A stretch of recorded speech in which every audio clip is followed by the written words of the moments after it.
Thank you. Yeah. I am experiencing transition in my life, and That means you're still here. yes. Yeah.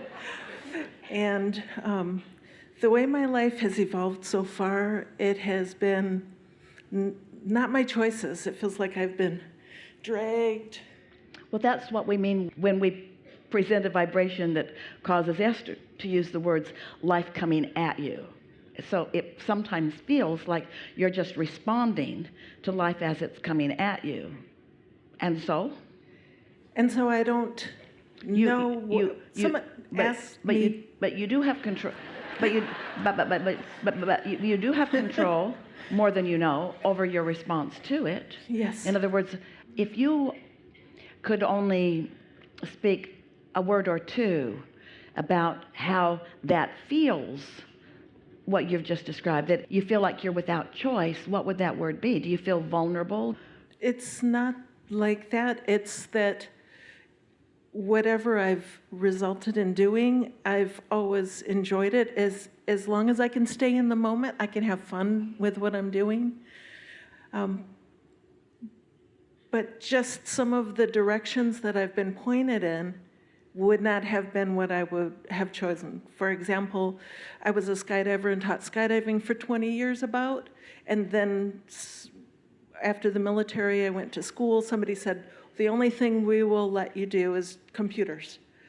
And I did really well at that. I didn't want to do it because it's in, basement, dark room.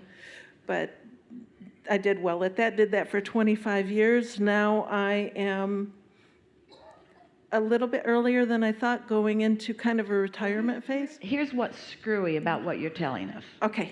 This is the only part of clarification that we want to give you and that we know will be of advantage to you as you hear it. We are not disagreeing with what you're saying. We're not disagreeing that life didn't present this and you felt like you didn't have a choice, and then life presented this and you felt like you didn't have a choice. But this is where our disagreement is strong. When you were in the dark basement, you wanted something else. So you were asking for something else. And our question to you is, why would you not let that something else in? Maybe worthiness stuff. Maybe I thought that was all I deserved. I don't know. Either it's what I thought I deserved, or it's just what people do, or I didn't understand the process as much. But how about this? I wasn't really accustomed to satisfying my own desire to feel good. I wasn't accustomed to even asking or thinking about asking. Well, that's where it's a little wonky. You were asking, because when you're in a dark room, you don't want to be. But there's something going on that translates to many people like, I don't get to choose. And it doesn't matter how far back that goes. It happens early on in your life experience where people make you feel you are without choices. This mother that we just visited with is going to be different with her kids. She's going to encourage them to follow what they feel, to know what they're feeling and follow it, you see. But nothing went wrong in those days that you didn't know that, or that those around you didn't know that, because it's sort of the evolution of society and the evolution of the way things are going. But you know it now. You see, you know it now. And so now we're having the conversation. We just want to encourage you as much as possible to begin now moving in the direction of what feels good. Because the conversation about how it's been, that's why we asked the question. We really didn't give you an opportunity to give much of an answer. But we asked the question, so how does that feel? And a lot of people who have lived what you've lived and who are now contemplating that now out in the fresh sunlight might be saying things now such as, because of what I've lived, I feel missed opportunity, or I feel taken advantage of, or I feel like a not very good creator, or I feel like I didn't take good care of myself, or I feel like I could have done better. I feel regret, or I feel missed opportunity. So what we want to convey to you in a very powerful way is that you do have control over the way you look at this now and in the way you decide that you're going to feel about it. Esther was visiting with a friend. After Jerry made his transition, she spent some time with others who were experiencing something similar. And her friend said, I realize I'm just feeling so darn sorry for myself. And that startled Esther, because Esther thought she was responding to a dark room. She thought she was just having a knee-jerk reaction to a dark room. She didn't realize that she was compounding it by taking a position of how she was feeling. Is this making a little bit of sense? Yes. And when she heard those words, feeling sorry for myself, she said to herself, no, I'm not about that. I know so much more. I am so capable. I have so many things to focus upon for which there's no reason to feel any sorrow. It was a really meaningful moment for her, because she realized she was responding to what sometimes felt like a dark room, and she did not need to do that. And she certainly did not need to do it after the fact. Are you sort of getting what we're getting at here? I think so, yeah. So as you sit here now with this knowing that's coming to you, you understand about the law of attraction, and you understand about your emotional guidance system. And does it really matter where you've been in terms of basement or sun deck? Does it matter? No, it doesn't. I just don't know what I want to do next. I don't know. Someone said, what do you want to do? Well, of course you don't, but that's not the question at hand. Esther's friend didn't promote within her a question of what am I going to do next. He promoted within her a question of, am I going to feel sorry for myself, or do I choose something else? Not what am I going to do next, how am I going to feel next, which then begs the question, what am I going to focus on next? Everything that we've been talking about, if you can accomplish a feeling, so you can respond to conditions, and then the condition will produce an emotion. And then that emotion, whatever it is, will attract more conditions, which, if you observe it, will produce more emotions. But if you are just a lazy responder to conditions, then the condition will lead how you feel, the condition will lead how you feel, the condition will lead how you feel, and then you will say something like you just said, I don't know what I want. Well, your vortex is full of things that you want. You know you don't like the basement. I like the woods. So you know how you want to feel. That's the part that we are encouraging you to focus upon, because that will lead you to everything else. So what is it that you do know? I do know that I like to be out in nature. I do know that I like to be up early in the morning. I do know that I like the darkness outside at night. I like outside. I like to be by myself a lot. But I love everybody and everything so much. I would like to love myself more, and I would like to meditate more. You went through waves of clarity and confusion and clarity and confusion with that, and it's all right. But let's start at the cleanest, clearest, clarityest thing that you said just now. What was it? Can you speak it? What did you hear her say that was the clearest? I like to be outside. I like to be outside.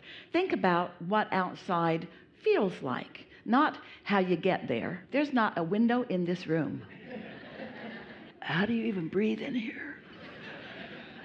So what does outside feel like? Expansive, beautiful, amazing, energetic, calm, relaxing. Well, it can be a lot of different things. What we want to say to a lot of that, and we set you up for it, so it was blah, blah, blah, blah, blah, blah, blah, blah, blah, blah, blah. Outside can feel like everything that's ever been outside, and there's a lot of it. It could take a while, a lot longer than we have together. But when you said, I like to be outside, you had a sort of breakthrough moment. You had a breakthrough moment, and you don't have to tell us all of the reasons that you like to be outside. We just want you to identify and isolate and calibrate to that feeling of being outside. Does outside feel freer to you? Does it feel more expansive to you? Is there more opportunity to choose from?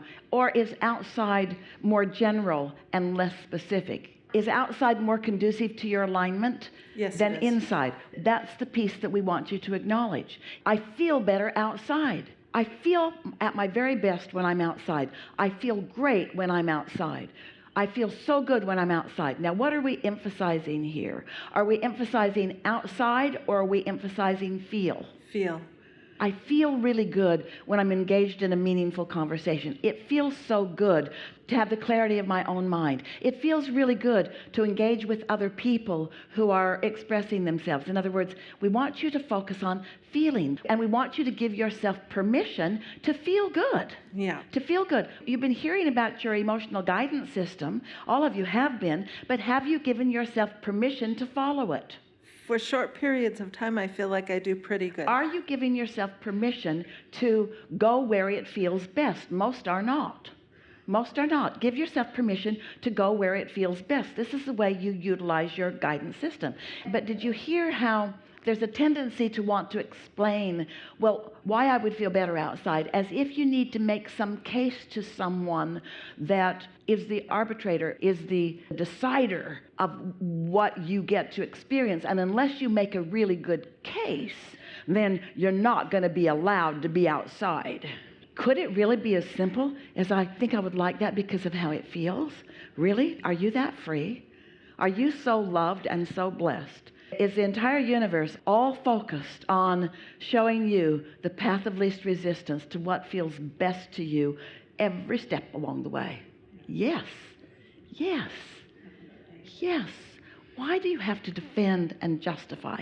Because you've got the universe mixed up with your mother, and the law of attraction mixed up with arbitrary secular laws that have no real meaning, that can be twisted that way and that way and that way and that way. Isn't that what you're discovering about your laws? That they could mean anything? They could mean this or something complete opposite. The same law.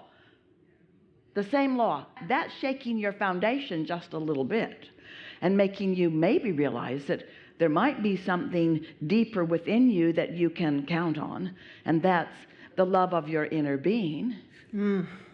So I love this so much.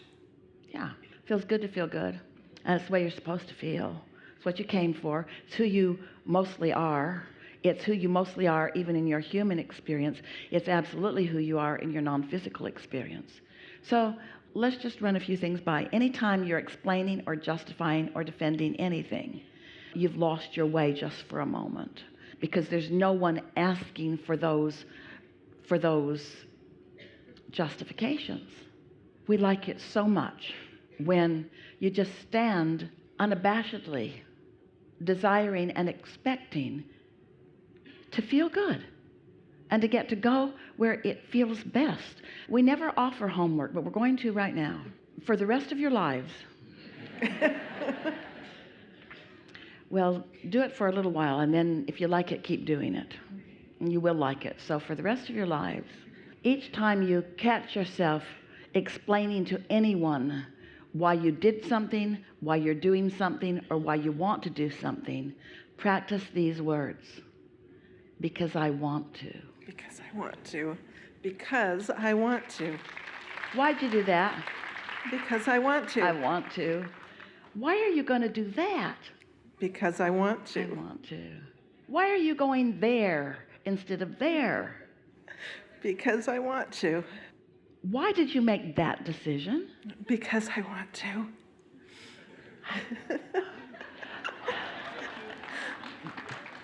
Why do you think that you get to have it your way all the time? Because I want to.